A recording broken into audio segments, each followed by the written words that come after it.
Hey guys, this is Coach Marco Robert. Thank you so much for checking my channel. Today, I want to talk to you about something that I get asked about all the time, and it is how to choose the best business name.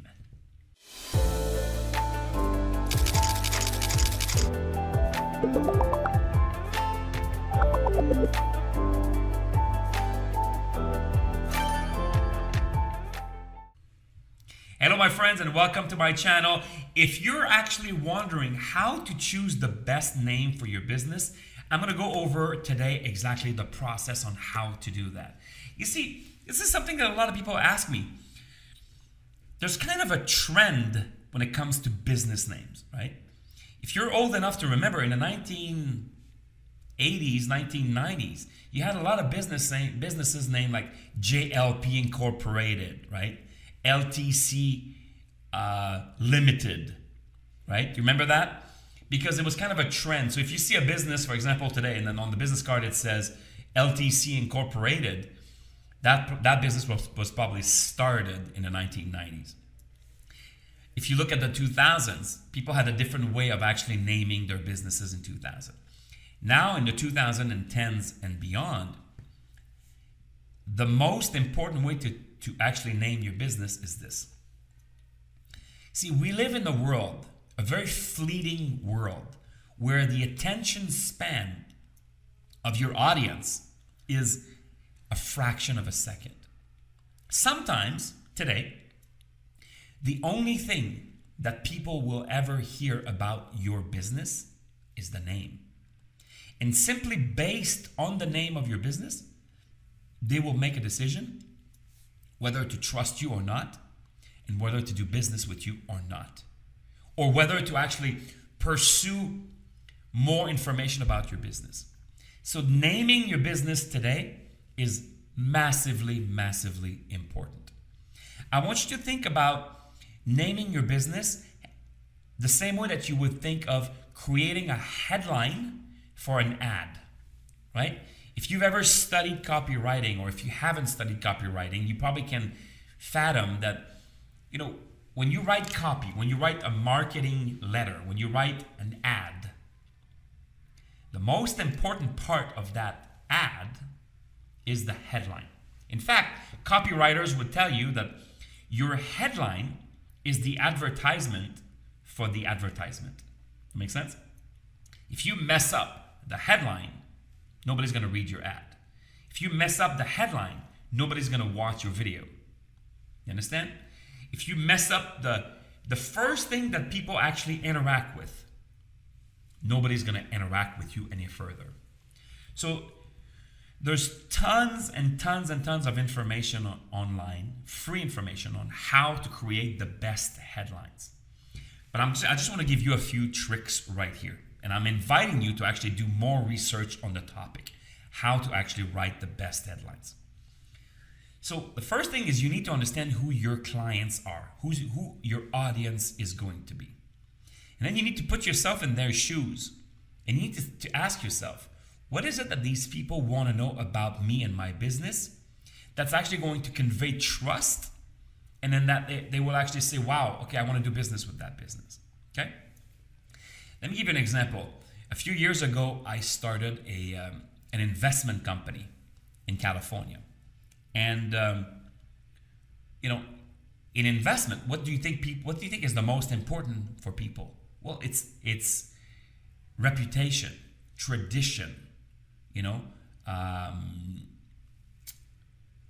strong foundation, honesty, establishments. You understand? Those words resonate a lot for people in the financial world. So what we decided to do, my partner and I, is we decided to use an English sounding name. To Americans, when we hear an English name, it automatically conveys the idea, oh, it's much more reputable. It's much more established. Do you understand? So basically what we did is we came up with an English sounding name. And then what we did is we created a logo that looked like the logo had been created in the 1990s. And to this day, it's not rare for me to go to a networking event and then I bring my business card And people are like, so who are you with? Who are you with? And then I share my business card and I have the name of my business on it. And people are like, oh, you're with, oh, okay. People automatically think that this is a very well-known, very well-established business, and they feel like they've heard about the name before, even though they haven't heard the name before. Do you understand? Because that's what's most important in the financial world, okay? Number one.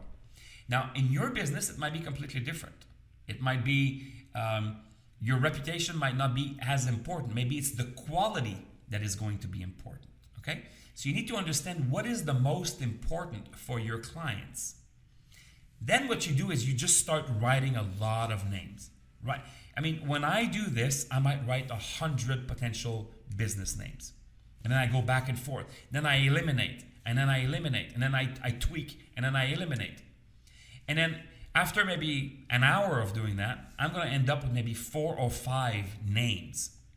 And then I'll pick one of those. Do you understand? At the end, the name itself conveys the entire story that you want the audience to actually feel in order to decide if they want to do business with you, right? Let me give you an example. For example, in the financial world, I like the idea of, it could be like Investment Partners Incorporated. Understand? It sounds really good. If you let's say you are in the real estate world, and then you do most of your real estate in Phoenix, you could say Phoenix Real Estate Holding. You understand? Boom. That's automatically, it conveys this idea that, wow, this sounds like these people are already established. Okay. Now, another thing that you need to look at also is, what are some of the words that people look for when they look for companies like yours? And make sure that those words are included in your name. So that's another trick, right? So for example, if you own a fruit stand in Austin, Texas, instead of calling it Mama's Fruit Stand or Mama's, I was going to say Mama's Melons, you probably don't want to call it Mama's Melons, okay? Hey guys, we need to have fun, right? So if you own a fruit stand in Austin, Texas, maybe you call it Austin's, best known fruit stand. It could be as simple as that. Why? Because when people Google you, they will actually Google Austin fruit stand. Okay? So you need to understand how you want to position yourself in the market. What's the most important for your clients? And then you make sure that either the words that are important for your clients, the words they're going to be looking for, are included in the name of your business, or that at least the name of your business evokes what your clients are looking for. Does that make sense? So I hope you enjoyed this video again, guys, even with my jokes. This is Coach Marco. Guys, if you enjoy my silly half-wit humor and then you want to know more about business, just click the like button. Make sure you comment here. Also, there's a little bell at the bottom of the video, so just click that bell, and then you're going to be notified every time I come up with another silly video like this one. And by the way, there's probably another one that's about to pop up right here, so make sure you watch the next video. This is Coach Marco Robert. It's my pleasure to be here. I love to share this information with you. I'll see you guys next time. Take care.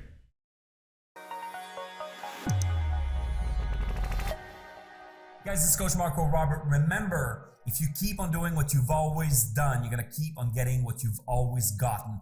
Click on the next videos and continue your education.